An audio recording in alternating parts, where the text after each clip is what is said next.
नमस्कार, मैं हूं शम्स ताहिर खान और आप देख रहे हैं वारदात। क्या आपने कभी सुना है कि पहले पोस्टमार्टम होता है और फिर एफआईआर दर्ज? ये शायद दुनिया का इकलौता ऐसा केस है जिसमें ठीक ऐसा ही हुआ।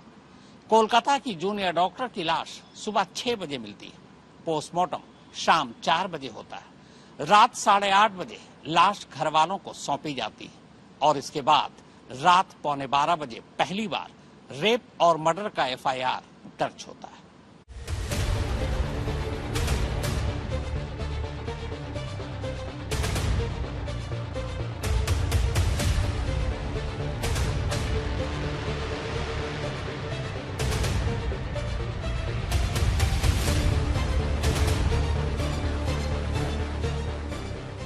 ट्रेनी डॉक्टर के साथ रेप और कत्ल के इल्जाम में गिरफ्तार कोलकाता पुलिस का सिविक वॉलंटियर संजय रॉय वारदात से पहले किसी ज़ोंबी की तरह अपने शिकार की तलाश में घूम रहा था।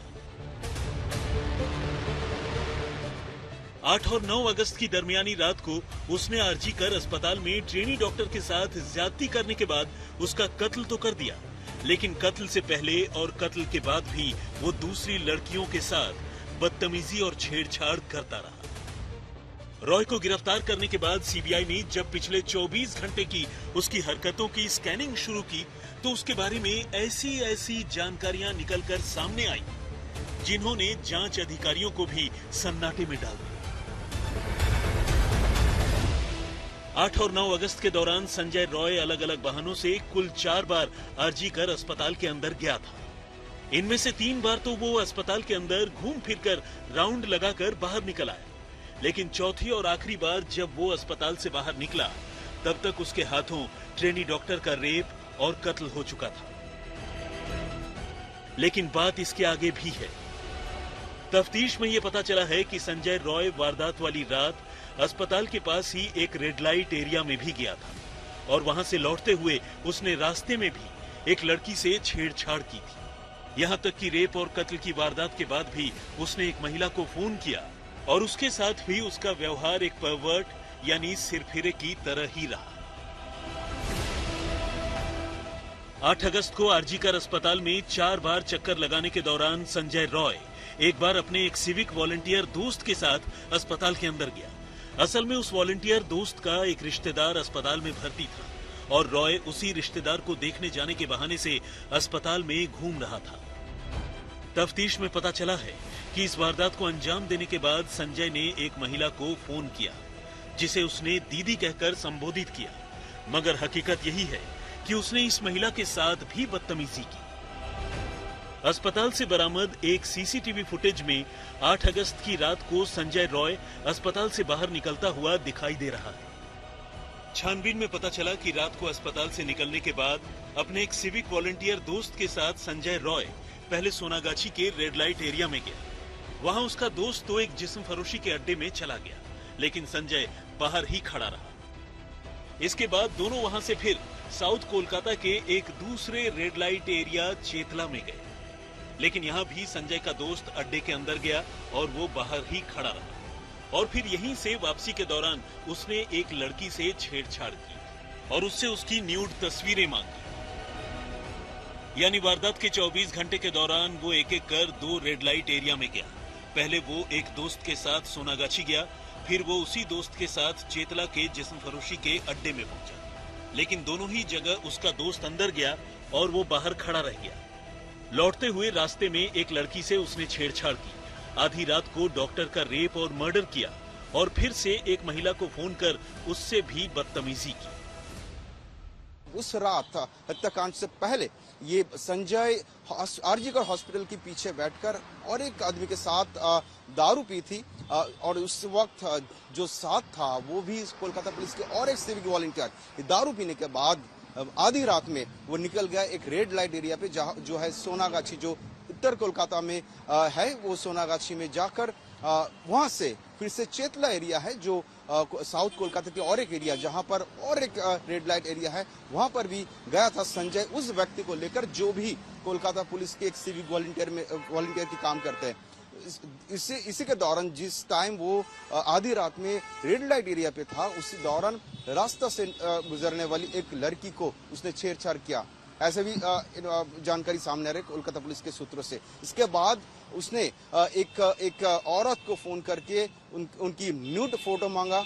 इसके बाद संजय ने वापस चला गया आरजीकर हॉस्पिटल में, लेकिन पहले वो जाके सेमिनार हॉल में नहीं, पहले वो एक ऑपरेशन थिएटर में गया था। ऐसे भी जानकारी कोलकाता पुलिस के सूत्रों से आ रहा है कि 3:55 पर वो उसने इमरजेंसी बिल्डिंग में गया, जिस बिल्डिंग का 3rd फ्लोर में है वो सेमिनार हॉल, जिस सेमिनार हॉल के अंदर ये हत्याकांड हुई।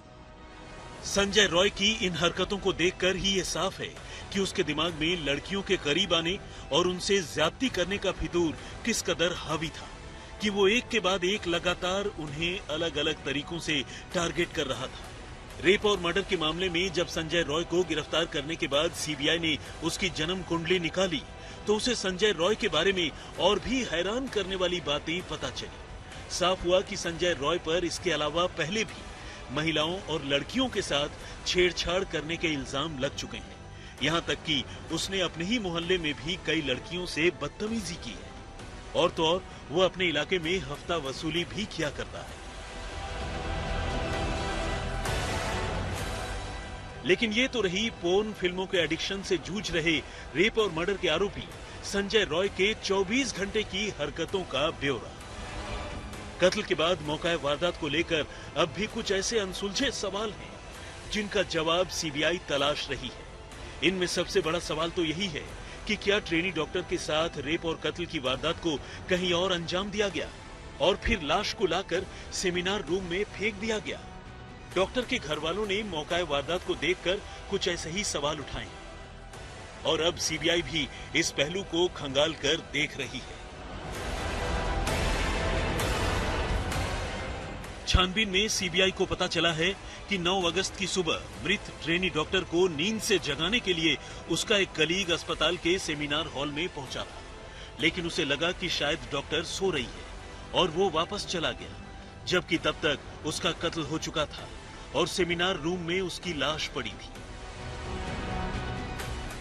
सीबीआई ने उस डॉक्टर से भी पूछताछ की, लेकिन डॉक्टर ने अपने जवाब में बताया कि जब वो सेमिनार रूम में ट्रेनी डॉक्टर को बुलाने के लिए पहुंचा तो उसने देखा कि डॉक्टर अपने सिर पर एक हाथ रखकर नीचे एक मैट्रेस पर लेटी है, जिसे देखकर उसे गुमान हुआ कि शायद वो सो रही है। लेकिन सवाल ये भी है कि जिस तरह से ट्रेनी डॉक्टर की लाश सेमिनार रूम में पड़ी थी, क्या उसे देखकर किसी को भी ऐसा धोखा हो सकता है? तो इसके जवाब में डॉक्टर ने कहा कि लाश के पास ही एक बेंच भी रखी थी, जिसके ओट से उसने डॉक्टर को देखा और उसे लगा कि शायद वो सो रही है। यानी ये साफ है कि कत्ल के बाद आरोपी ने पीड़ित डॉक्टर का हाथ इस तरह से उसके सिर पर रख दिया था जिसे देखकर ये लगे कि वो सो रही है। यानी सीन ऑफ क्राइम को वारदात के बाद उसने अपने तरीके से फैब्रिकेट करने की भी कोशिश की और इसीलिए ये सवाल अहम हो जाता है कि क्या ट्रेनी डॉक्टर की हत्या कहीं और हुई और लाश को सेमिनार रूम में लाकर फेंक दिया गया।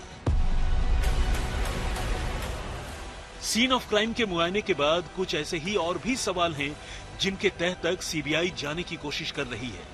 सेमिनार रूम में डॉक्टर की लाश पोडियम पर पड़ी थी, नीचे एक मैट्रेस था और मैट्रेस के नीचे ही बिजली का तार भी पड़ा था, जबकि सेमिनार रूम में ही सोने के लिए दूसरे बिस्तर भी मौजूद हैं। ऐसे में सवाल है कि डॉक्टर ने रात को सोने के लिए पोडियम पर रखे उस मैट्रेस को ही क्यों चुना। शक और सवाल लाश की इस जगह को देखकर भी उठ रहे हैं, जिसमें कहा जा